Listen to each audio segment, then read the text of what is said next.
Now, how disturbing was that? Let's talk about the negative effects of video games. Despite the facts that prove how playing video games enhances one's coordination, problem-solving skills, and multitasking skills, there is a void of adequate research that correlates to what extent do video games harm or help children. Here, I will present to you my key findings on the effects of video games on children.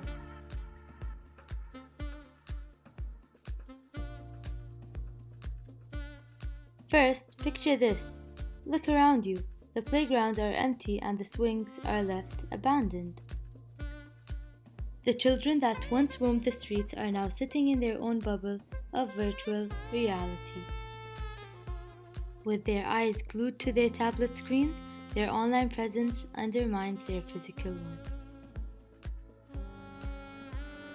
They constantly intake immense amounts of violence and aggression as a result of living and interacting in the hyper-reality realm of the game itself.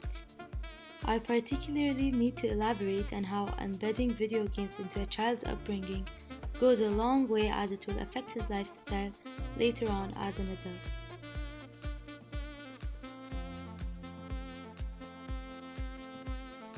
As Nikin and Jans stressed in their article titled Parental Mediation of Children's Video Game Playing, published on Semantic Scholar, people fail to recognize that mothers are the primary cause of their children's backwardness.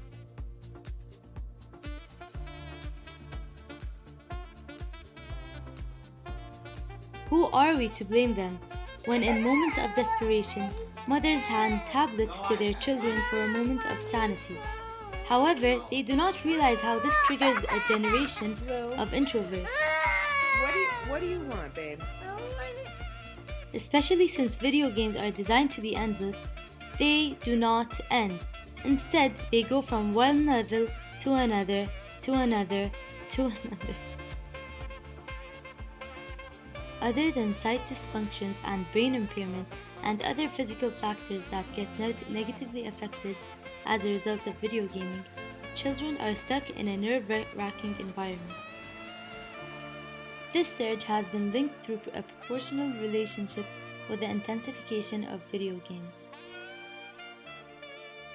The American Neurological Association published a study that confirmed how playing video games for 1 hour per week was associated with faster and more consistent psychomotor responses to visual stimulation.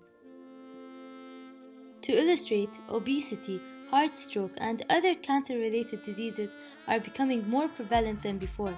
That is because today's generations have had an upbringing that involved video games. As I was conducting my primary research through surveys and interviews, I realized an even bigger set of issues evolve around video gaming. With little to no movements, junk food, no social interaction, and a gaming console in hand, children have involved video gaming deeply into their lives. They would not know how to act without it being part of their daily lives. Feelings of loneliness and rejection start to surface after being disconnected. Our society culturally conditions children to peer into the world through framed lenses.